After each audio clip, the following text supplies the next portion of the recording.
دي العمارة اللي اتولدنا فيها أنا وعيسى.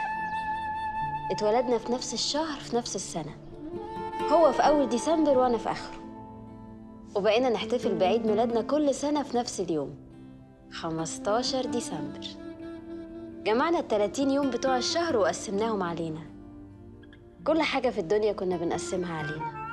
مش بس كنا في مدرسة واحدة، حتى يوم الأجازة كنا نخرج سوا. أهلنا كانوا عارفين إننا ما ينفعش نقعد يوم واحد ما نشوفش بعض.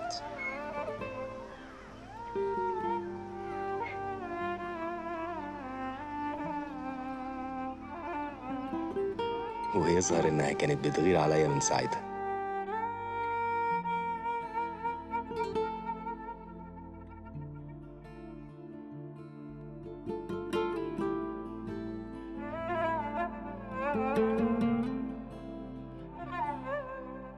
حتى دروسنا كنا بنذاكرها سوا. كان أشطر مني وبيشرح لي كل حاجة مش فاهماها. ما كنتش شايفة غيره في حياتي، ومش شايفة حياتي من غيره. رحت مدرسة تانية في إعدادي وثانوي، بس برضه كنت بعدي عليها كل يوم أخدها من قدام مدرستها. واتقابلنا تاني في الجامعة. مجموعه كان يجيب هندسة، بس صمم يخش تجارة عشان يبقى معايا. كان حبيبي وأخويا وصاحبي.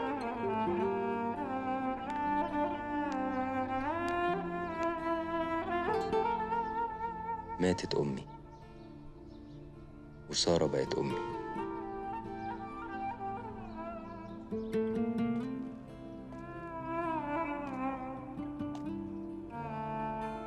ومات أبويا.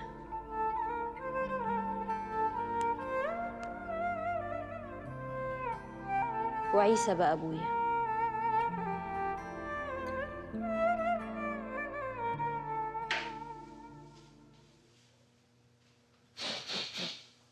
ده ايه الريحه الحلوه اللي قلب الشارع دي؟ انا قلت بقى اعمل لكم الكحك اللي انتوا بتحبوه. طب بقول لك ايه؟ امسكي دول قبل ما ساره ما تيجي. ايه دول يا حبيبي؟ ده المبلغ اللي قدرت اجمعه الشهر ده، عايزك تديهم لساره وتقول لها هتروح بكره تديهم لشكر عرموس. ايوه يا ابني، بس ده كتير عليك. هو انت كل شهر كده هتسد ديوننا؟ يا خالتي ديونكم هي ديون، وبعدين يا ستي اعتبريهم جزء من مهر ساره لغايه لما ربنا يقدرني ونسد ديون شكر عرموس وبقيه الديانه. والله ما انا عارفه اقول لك. اهم حاجه ساره ما تعرفش ان الفلوس دي مني، انا مش عايزها تبقى مكسوفه مني وخصوصا الليله دي. حاضر، بس هقول لها جبتهم منين؟ يا بطوط وانت هتغلبي يا ستي، قولي لهم حوشتهم من مصروف البيت، هي هتعد وراكي. ربنا يسعدك يا حبيبي، يا رب يمد في عمري لغايه ما اشوفك انت وساره في بيت واحد واشيل عيالكم. قريب قوي ان شاء الله. اهي جت زي ما اتفقنا. ان شاء الله ما تخافش. خف شويه يا عم منصور، لسه ما ابتديناش. يا عمي انا يا دوب بدوق. ايه ده؟ عم منصور، اهلا. مين عمل كده؟ اللي عمل ايه؟ اللي عمل كده؟ ايوه صحيح يا عم منصور، مين اللي عمل كده؟ صحيح مين اللي عمل كده؟ هيكون مين يعني؟ عيسى. كل سنه واحنا طيبين. طب استنى بقى. كل سنة واحنا طيبين. الله، انت اللي عملتيه علشاني؟ زي ما انت عملت كل ده علشان. اوعى تكونوا طفيتوا الشمع قبل ما يجي. وده اسمه كلام برضه يا دكتور؟ اختك فين؟ هتكون فين يعني؟ بتذاكر في اوضتها. لا ده مش وقت مذاكره خالص. خش قولي لها خطيبك وصل. طب وطي صوتك بقى عشان تسمعك وانت فاتح صدرك قوي كده. ايه يعني بتسمعني وانا اخاف منها يعني؟ ايه الدوشة دي؟ سوري يا حبيبتي. انا ما اعرفش ان انت مش تقولي لي يا جماعه انا بتذاكر. ما اعرفش انت بتذاكر. لا مذاكره ايه يا جماعه؟ يلا يلا تعالي اطفي معانا الشمع. يعني هو بمزاجي يا ماما، ما امتحانات الماجستير خلاص قربت. بقول لكم ايه، لما تيجوا تطفوا الشمع يبقوا نادوني. ايه المعامله دي؟ هو مني انا يعني يتيم الاب والام؟ وطي صوتك احسن تخرج لك تاني. يلا، هي اول ما تسمعنا بنطفي الشمع هتخرج لوحدها. يلا يا منصور. يلا يلا يلا يلا بقى نولع. يلا عقبال كده ما نطفي الشمعين. وطي صوتك. ان شاء الله. يلا يا عيسى. الله يا عيسى، حلو قوي. حلو قوي. استنى. تعال بقى ولع الشمع بقى يا عيسى.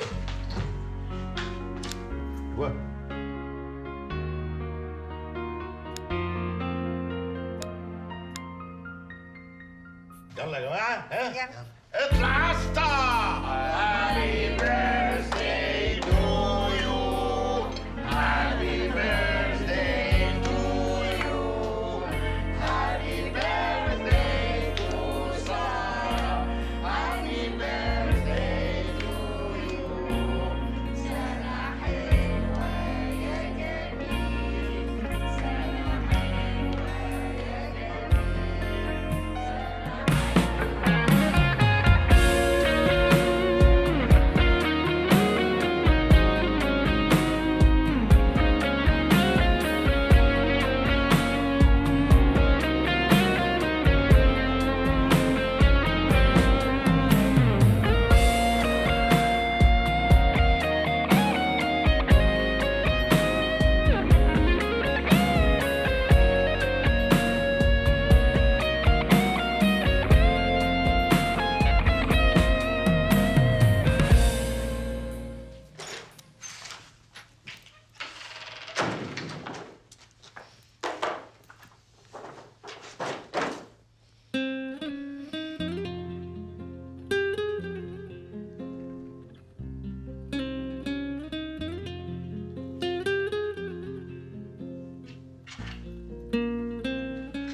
الو. انت عارف انا بقى عندي كام دبدوب؟ 27 عقبال ال 28 واحنا مع بعض. طيب ممكن اطلب منك طلب؟ طلب واحد بس؟ 10 20 100؟ انا السنه الجايه مش عايزاك تجيب لي دبدوب. امال عايزه ايه؟ عايزه فستان ابيض. بس كده يا حبيبتي، من عينيا الاتنين.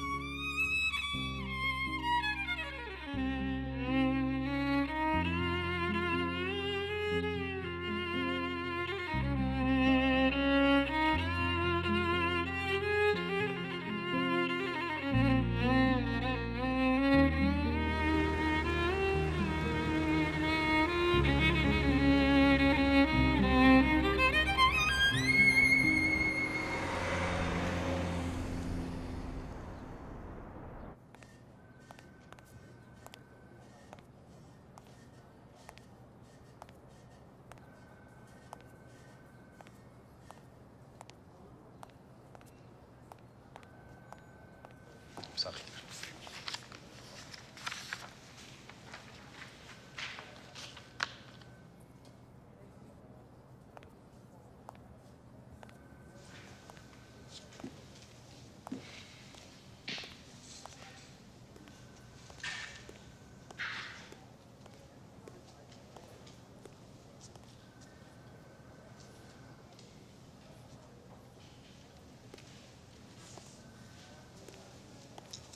السلام عليكم. وعليكم السلام ورحمة الله وبركاته. انت ايه بقى، جاي معاك واسطة زي الناس دي ولا جاي بطولك كده زي حالاتي؟ ما معكش واسطة؟ لا انا عمري ما احتجت واسطة في اي شغل اشتغلته قبل كده. إن شاء الله. شغال فين بقى قبل كده؟ لا ما انا ما اشتغلتش قبل كده. بس اقول لك على حاجة، الشغلانة دي بتاعتي. يعني خدها من قصرها واروح؟ لا يا عم ما تقلقش، وانت جاي على ايه؟ محاسب. طيب محاسب، انا جاي على مدير حسابات. مدير حسابات مرة واحدة؟ امال ايه، الناس ليفلات، وبعدين انت لسه ما عرفتنيش، انا جامد قوي. أنا يا سيدي واسطتي ممدوح بيه توفيق، وكيل وزارة سابق، وصديق صاحب الشركة الروح بالروح. معرفة الوالد، كان راكب معاه في خط الطلبية سنة 99. هو انت والد سيادتك كان سواق اتوبيس؟ لا كمساري. لا ده انت كده تنزلني هنا بقى. يا عم فك يا عم، شكلك مشدود. تعال اقعد اهي، راقد. اسم الكريم إيه؟ انا ماهر، وانت ايه بقى؟ أخوك عيسى الفقي. عيسى، اسم حلو وجديد. انت ايه في ايه؟ انت بتدور على حاجه؟ الكارت بتاع التوصية. اكيد انت نسيته في البيت ولا حاجه. نسيته إيه بس، أنا حاطه بإيدي في وسط الورق ده. طيب يعني ممكن يكون وقع منك هنا ولا هنا مثلا، ممكن تطلع تشوف. تفتكر؟ اطلع بص عليه بسرعه.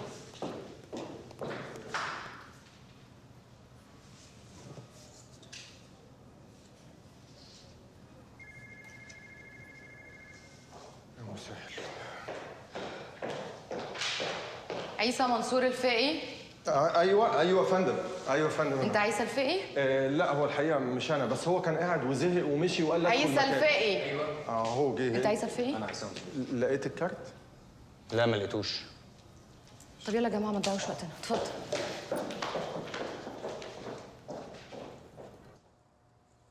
ايه ده؟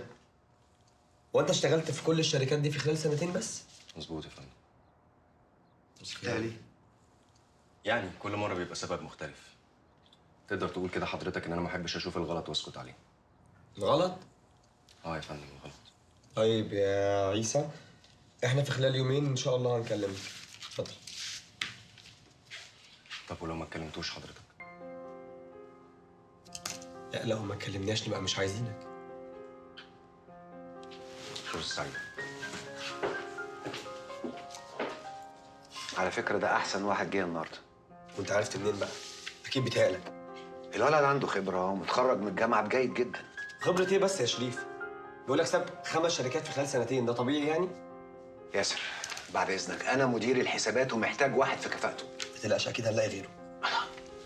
طالما مش محتاج رأيي بتندهلي ليه؟ إيه يا عم شريف؟ إيه؟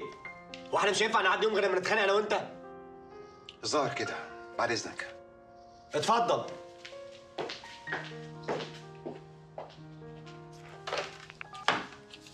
اللي بعده يا أمل.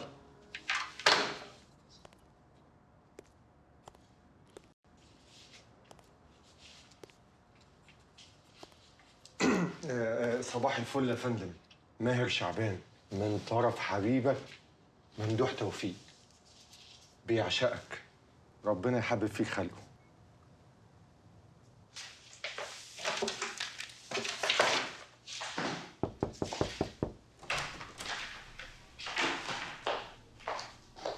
مستر شريف بتعمل ايه؟ سلمى،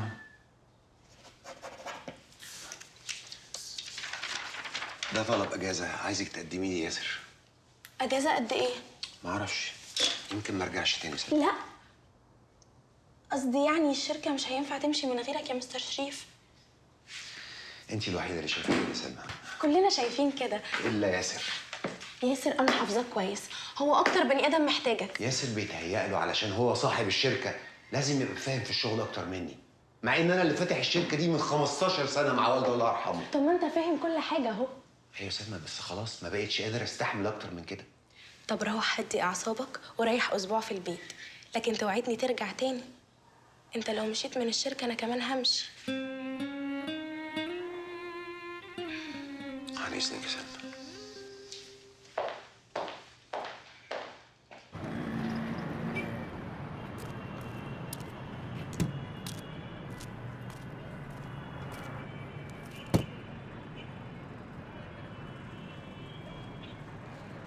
الله حلو قوي. انت ايه اللي جابك؟ هو انا مش قلت اجي اخدك من البيت؟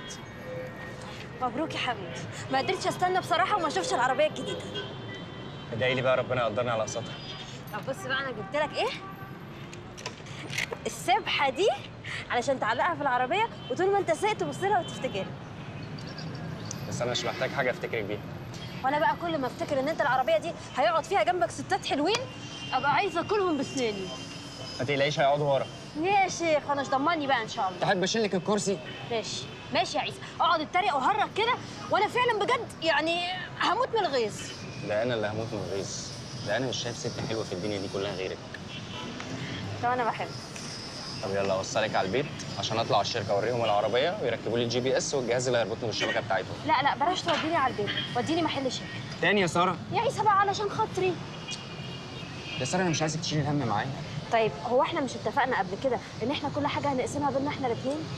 يا سيدي صدقني ده كلها شهر بالكتير وان شاء الله هنكون سددنا الدين اللي علينا وبعدها بقى الدنيا هتحلو وهتلاقي شغلانه جديده وهتاخدني معاك. طب يلا عشان اوصلك. يلا عشان نجيب العربيه من جوه. حلوه صح؟ ده ايه الافلام؟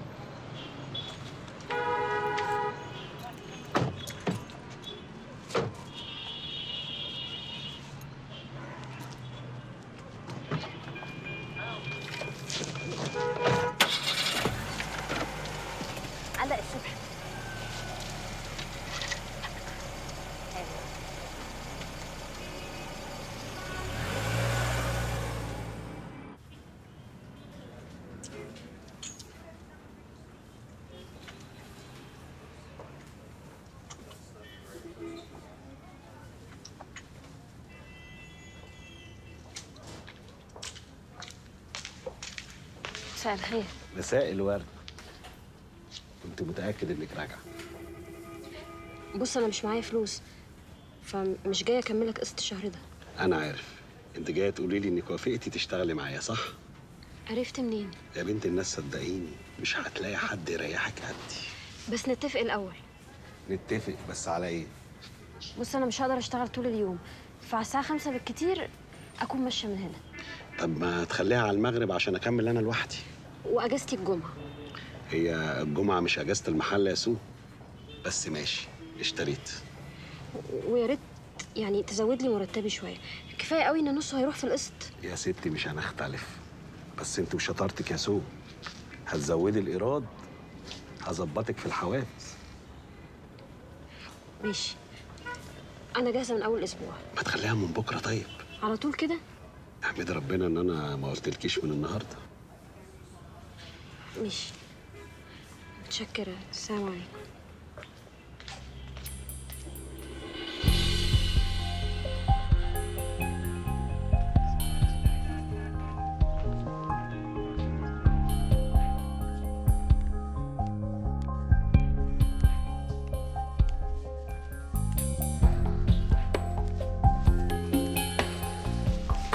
ايوه عاوز مين؟ انا كنت جيت عملت مقابله وقالوا لي هنكلمك ومحدش اتصل بيا. هم قالوا لك هيكلموك؟ قالوا لي يومين بالكتير. يبقى خلاص مش هيكلموك. يعني انا كده ما نجحتش؟ ايوه. يظهر ان انا كان لازم اجيب واسطه معايا. ايه ده؟ هو انت اللي جاي من غير واسطه؟ هم حكوا لك عني؟ ايوه.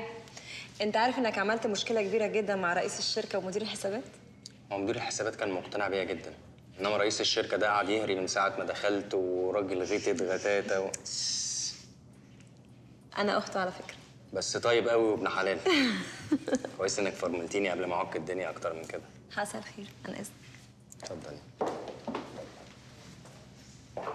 هو انت؟ ايه ده؟ انا شفتك فين قبل كده؟ طبعا جاي زي حالاتي تسال على نتيجه المقابله. لا يا كوتش، ما انا خلاص الحمد لله اتعينت. بجد؟ من غير ولا واسطه؟ لا يا عم، ربنا ما يحوجنا الواسطه، ما انا قلت لك انا جامد قوي. مدير حسابات؟ لا هي حاجه مؤقتا كده يعني، بس ان شاء الله مدير حسابات دي الخطوه الجايه. ماهر.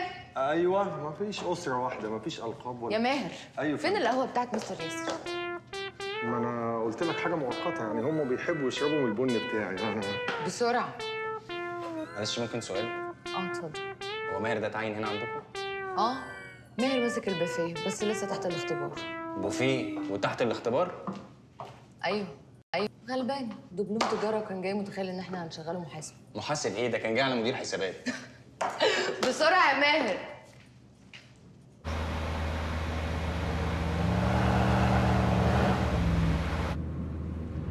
قدامي ربع ساعة وأوصل الأوتيل. معلش. لا عربيتي لسه في الصيانة. أنا راكبة أوبر. لا ده كده كتير قوي. طب سلام، في إيه؟ العربية اللي ورانا ماشية ورانا من أول ما اتحرك. طب اجري منهم بسرعة. حاسب. تعرفيهم؟ مش وقته دلوقتي، هفهمك بعدين، بس اجري منهم وهديك اللي أنت عايزه.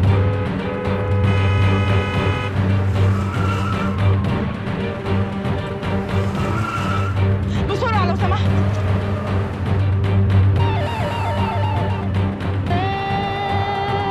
لا خد بالك خد بالك.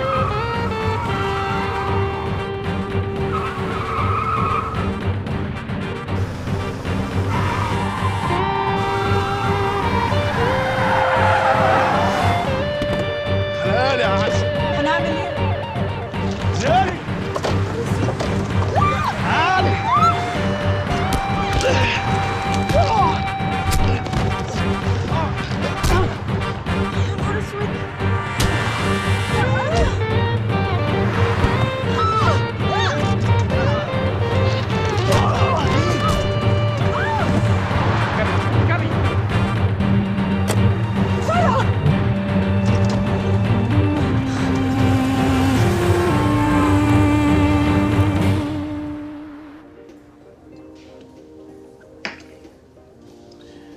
انت عارف احنا بقالنا قد ايه ما خرجناش مع بعض؟ ايه مالك بتبصي لي كده ليه؟ اصل بيبقى شكلك احلى يعني وانت بره لبس وكيل النيابه. لا خالص، بس ده يمكن دلوقتي يعني. ان شاء الله اول ما هنتجوز هنظبط كل حاجه من اول وجديد. احنا محتاجين نظبط قبل الجواز مش بعده. مش هنلحق يا رانيا، احنا شكلنا كده هنتجوز على اخر الشهر. احنا لسه ما اتخطبناش. واحنا يا بنتي محتاجين نتخطب؟ العيلتين عارفين بعض من زمان، وانا وانتي متربيين مع بعض من واحنا صغيرين. ايوه بس الجواز ملوش دخل باللي انت بتقوله ده يا وليد. يا بنتي واحنا ايه اللي هيخلينا نستنى؟ الشقه وخلصانه والعفش كمان جاهز، ايه مالك؟ احنا مش جاهزين. بقول لك ايه يا رانيا، انت خايفه من الجواز ولا خايفه مني انا؟ خايفه مني انا يا وليد. انا عاوزه احبك زي ما انت بتحبني، ويمكن يكون اكتر كمان.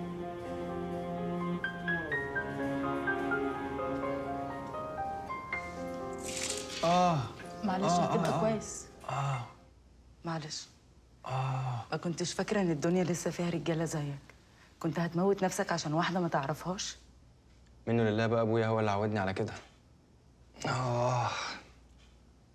ما تقلقش، المسكن اللي اديتهولك مفعوله سريع. وهربط لك دراعك دلوقتي وهتبقى كويس. بالراحه بالراحه بالراحه. حاضر.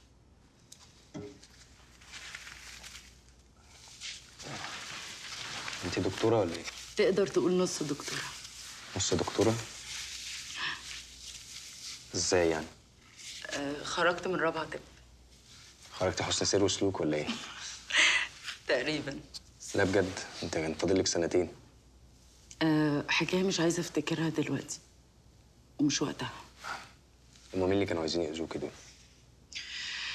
أكيد 2 بلطجية بعتهم علي ابن جوزي الله يرحمه. فاكر نفسه هيعرف ياخد مني بالعافية اللي ما خدوش من المحكمة. انت أرملة؟ من سنة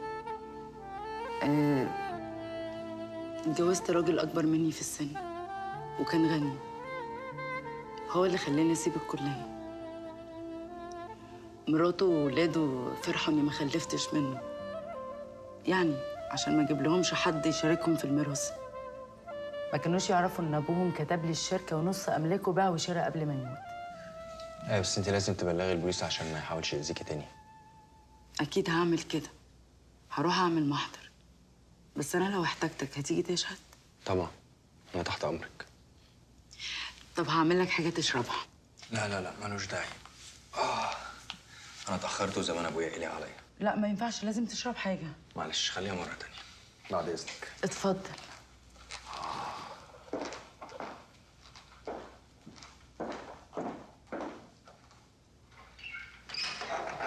مع السلامة.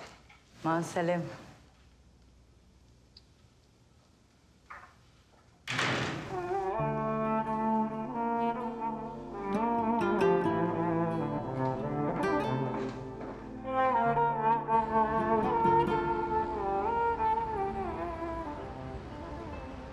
سبحان الله، الخالق الناطق. من مين؟ مني. لما وقعت من شباك الاتوبيس وانا بجري ورا زبون زوغ من دفع التذكره. اما منصور والنبي مش طالبه قلش دلوقتي. يعني انت اللي ضربتهم وحصل فيك كل ده، امال هم حصل فيهم ايه؟ هتلاقيهم ساحين في دمهم دلوقتي. يا واد يا جامد، ربنا يستر بس ما يكونوش خدوا نمره عربيتك. هم ممكن يكونوا عملوا كده بجد؟ ايوه كده، ارجع لاصلك وخاف يا خواف. لا مش هخاف، المفروض هم اللي يخافوا مش انا. انت عارف ليه؟ ما هو انت كده طول عمرك بتدور على المصايب بملقاط. تفتكروا هم؟ هم ايه بس يا اخي؟ دي ساره دي سالت عليك يجي 9 مرات، قلبها حاسس ان الموضوع ورا واحده ست. اوعى تغلط، انا ما اتخانقتش عشان واحده ست. لا لا ما تخافش، هي هتفهم لوحدها. طب خش انت جوه.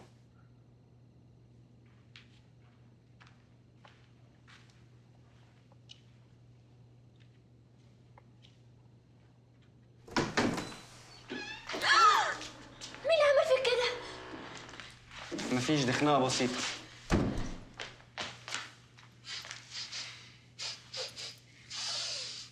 انت بتعملي ايه؟ بشمشم. فتش عن المرأة. افتش فين؟ أنا اللي هفتش يا بيه مش أنت. يا شيخه ما تبطلي جنانك ده بقى. طب قول لي الحقيقة وأنا مش هزعل على فكرة. اعتبرها نزوة وعدت. كمان لبستيني في نزوه. الله، طب ما تقولي اتخانقت ليه طيب؟ مفيش، انا وانا ماشي لقيت 2 بلطجيه خاطفين عيل صغير، فجريت وراهم ومسكتهم ورجعت الواد لامه. امه، وطبعا امه دي كانت حلوه وصغيره. يا شيخه حرام عليكي، صغيره ايه؟ دي كان عندها بتاع 70 سنه. 70 سنه وعندها عيل صغير؟ شفت؟ قلتش حاجه انا مش هتكلم. رد انت على ابوك. يا عم انا مالي. لا، ما هو انت مش فاهمه، انا اكتشفت في الاخر لما رجعت لها الولا ان هي جدته مش امه. عيسى، انت عارف انا لو اكتشفت انك بتحاور عليا انا ممكن اعمل فيك ايه؟ عارف. لا يا مختار، رانيا ما قالتليش اي حاجه. عموما لما ترجع من الشغل هفهم هي عملت كده ليه. ما تزعلش انت نفسك بس. طيب حاضر، مع السلامه. صباح الفل يا حبيبتي. صباح الخير يا حبيبي. لسه قافله مع انكل مختار. رانيا اختك مجننه وليد ورافضه تتجوز دلوقتي. انا مش فاهم هو مستعجل على ايه؟ هيموت قوي كده ويتجوز على نفسه؟ بدل ما تقعد معاها وتعقلها. عقل مين يا ماما؟ انت عارفه رانيا كويس، مش هتسمع كلام حد ومش تكبر لحد. طيب اعمل حسابك يوم الخميس تيجي معايا فرح نشوه بنت طنط رجاء. قديمه قوي. نشوه؟ لا يا قلبي، انت انا لسه فاهمه ان بعد كل ده انا ممكن اتجوز جواز صالونات؟ ها؟ عايزاني اجي معاك الفرح عشان توريني واحده من البنات الكتير قوي اللي جايين عايزين يتجوزوا. انت ما توريني شطارتك انت وتتجوز بالطريقه جديده. يا روحي انا مش مستعجل على الانتحار دلوقتي. يعني ايه؟ هتقعد انت واختك من غير جواز؟ انت يا حبيبي اللي قدك كان زمانهم عندهم عيال في KG 2 صح؟ بسمع منك الاسطوانه دي في اليوم اكتر من 50 مره. زهقت ايه؟ لازم امشي عشان مستعجل، انا عندي شغل. باي. باي. هيجننوني الولاد دول. لا دي عايزه تتجوز ولا هو عاوز يتجوز.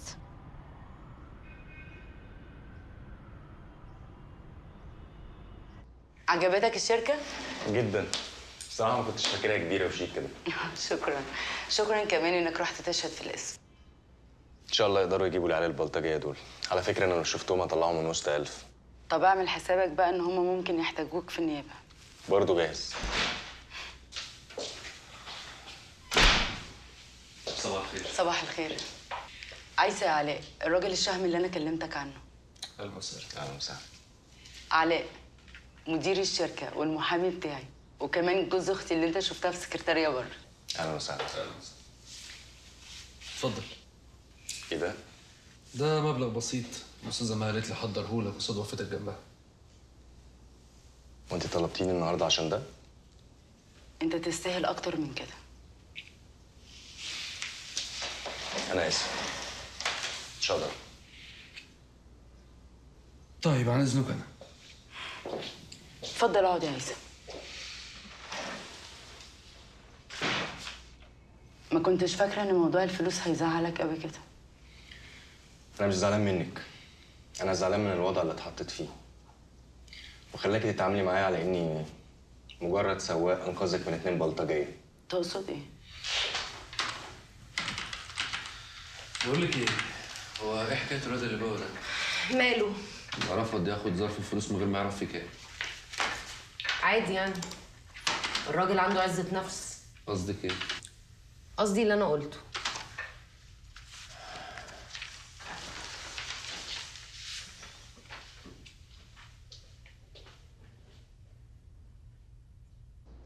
انا بكالوريوس تجاره جيد جدا، والعربيه دي بشتغل عليها عشان تساعدني في المصاريف لغايه لما الاقي شغلانه تليق بيا. ولغايه دلوقتي ما اشتغلتش؟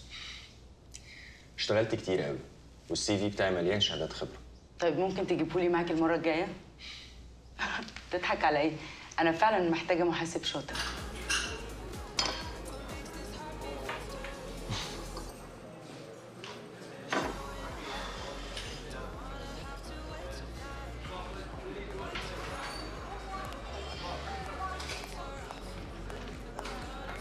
ايه اتأخرت عليك؟ لا يعني مش قوي. جبت الشيكات؟ جبت الفلوس. اتفق الأول. اتفق على ايه؟ معاك 3 شيكات ب 3 مليون جنيه، هقسطهم لك على سنة. ما قلتيش كده في التليفون.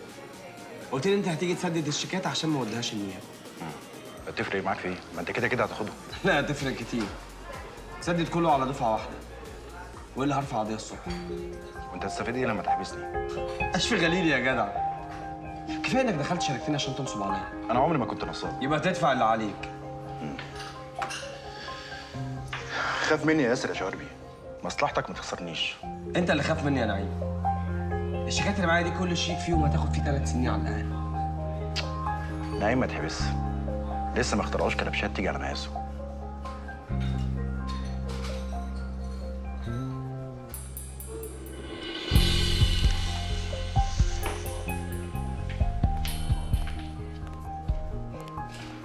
لا عادي على فكره، ممكن يخترعوا كلبشات تيجي على مقاسي ولا ايه؟ انا ده